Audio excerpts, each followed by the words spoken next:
చేయాలని దేవుని ప్రార్థిస్తున్నాను. Thank you. వచ్చిన అతనందరికీ చాలా చాలా ధన్యవాదాలు, పేరు పేరున ధన్యవాదాలు. ఇక్కడ ఎవరిని తక్కువ చేయడం కదా, అందరూ మాకు ముఖ్యమే.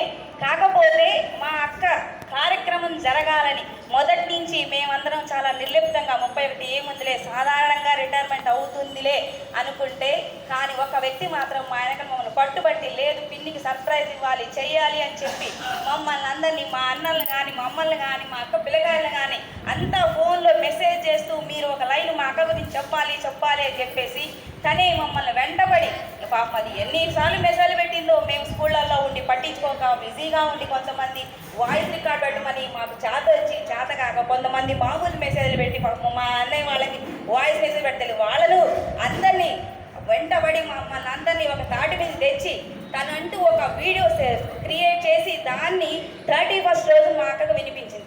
అంతేకాకుండా ఇంకా అంత అయిపోయిన స్థాయిలో చాలేదు, లేదు మా పిన్నికి జరగాలి 31 వచ్చేస్తాను వద్దులేవి ఆ రోజు మామూలు నార్మల్గా మళ్ళీ కార్యక్రమం అంటే మధ్యలో అనుకోకుండా వాయిదా పడి నీకేం చేస్తాంలే అంటే లేదు పిన్నికి చేయాల్సిందే అని పట్టుబట్టి మా వెంటబడి మమ్మల్ని చేసేంత వరకు నిద్రపోని. అందుకని ఇక్కడ ఎవరిని తక్కువ చేయడం. కాకపోతే ఆ అమ్మాయి చిన్నమ్మాయి అయినా బాధ్యతను ఎత్తుకొని మేము ఎందుకులే అన్నా కానీ లేదు పిన్నికి లోటు ఉండకూడదని మా వెంటబడి చేయించినందుకు నేను మా శైలికి ఒక చిన్న సత్కారం చేయాలనుకుంటున్నాను. అంతేగాని ఎవరు అన్యదా భావించొద్దు. ఆ పిల్లకి చేశారు మమ్మల్ని తక్కువ చేశారని దయచేసి ఎవరు